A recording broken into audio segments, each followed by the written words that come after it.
Саламатсыздарбы, урматтуу биздин каналдын көрүүчүлөрү. Бүгүн 18 октябрь 2022 жыл. Эсиңиздерде болсо, туура 2 ай мурун ушул жөжөлөрдү азыр эми жөжө болбой калышты. 2 ай мурун жөжө кезинде алып келгенбиз. Ал тууралуу видео тартканбыз. Кантип багыш керек, кандай тоюп бериш керек, баардыгын айтып өткөнбүз. Бүгүн отчеттук видео тартып кое дедик. Туура 2 ай өттү.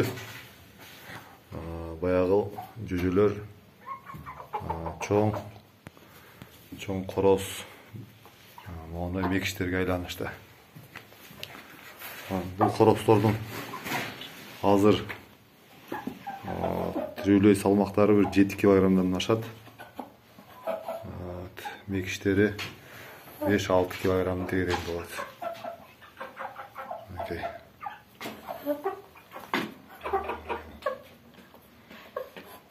Жалпысы 20 дана алганбыз, эсиңиздерде болсо.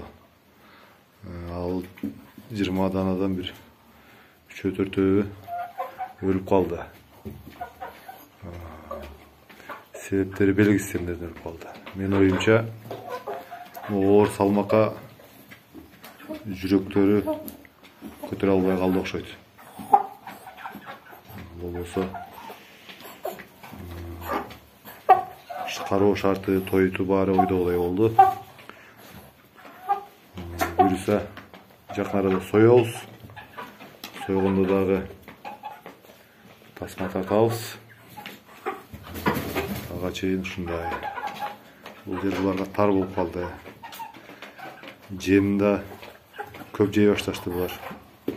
Азыр арпа шак берип атабыз.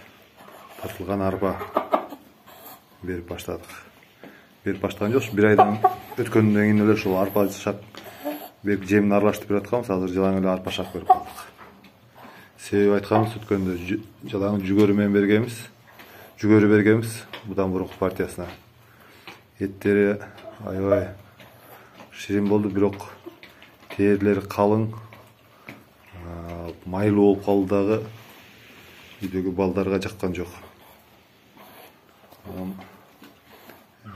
Атайын интернет булактарынан, атайын сеттерден окусак, ушул арпа жем жакшы экен. Арпа жем бул майлуу болбойт экен дагы, жүгөрүгө салыштырмалуу.